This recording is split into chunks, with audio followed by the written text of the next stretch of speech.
Okay, it takes 2 to 3 hours from when we eat for the food to be broken down and the energy in it to be actually used by our body.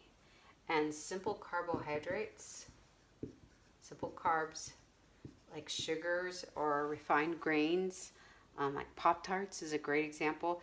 They go through the digestion process much more quickly than complex carbohydrates. And they're digested faster. They bring you up on this high. You got lots of energy, and then they drop you down. That's why it's important to eat a lot of complex carbs because they have a more easy metabolism. So they're broken down just gradually, and they last for a longer time. So if you're like trying to lose weight, you want to eat more complex carbohydrates because simple carbohydrates will like bring you up and then down, and then you're hungry again after a little while. So you end up eating more when you eat simple carbs. Okay. So the body needs energy to move and to fuel its internal cellular processes.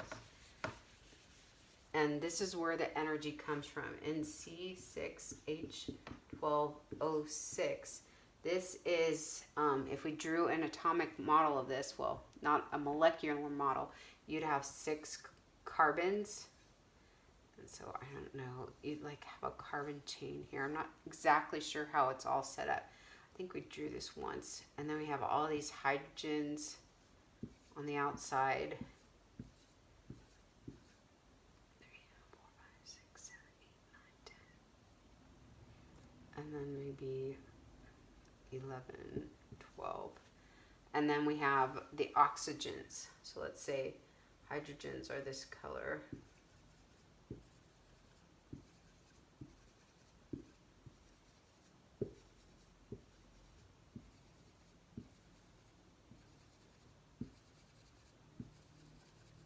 We'll say carbons are clear, and then we'll draw the oxygens.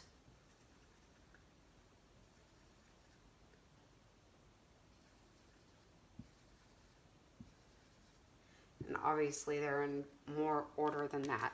But all of these are atoms. They're individual atoms, and they're making a molecule. This is a molecule. And they're all hooked together by bonds. These are energy bonds, and this is where the sun's energy is stored. So in photosynthesis, the plant receives the sunlight, and it gives it the energy to perform photosynthesis, but it also stores the energy in these bonds. So in cellular respiration, when these bonds are broken, these are broken down in the cell, this is when ATP is created. So that sun's energy becomes ATP as these bonds are broken apart. So matter, remember, is never created or destroyed. So these guys just reassemble and to become other things.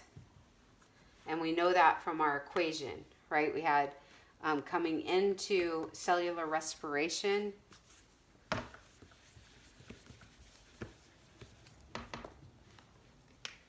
is C6H12O6 plus O2.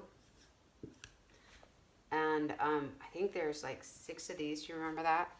And then over on this other side, we've got 6H2O plus ATP plus 6 CO2.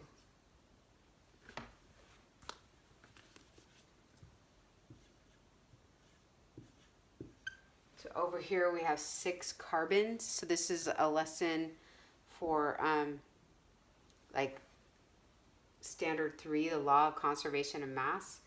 We've got, let's use a different color. We got C6, so there's 6 of those over here. So if the 6 is in front of here, that means there's 6 times 2 hydrogens, meaning this is 12 hydrogens. So that just basically takes care of our hydrogen right there. Done. And then right here we have 6 carbons, so that takes care of that one. This one's done. And then this is 6 oxygens. So this 6 also is times this one separately. So there's 6 oxygen and 6 times 2 hydrogens. So here's our 6 oxygens here, and then 6 there. And again, this is 6 times 2, 12 oxygens here. 12 of them. And here we have the same thing. 6 times 2 is 12 oxygen atoms. So they all cross out, and you see the law of conservation of mass. And the ATP comes from that whole action of breaking apart molecules, and some reassemble to make other molecules, but there's more excess ATP, meaning energy for the body to use.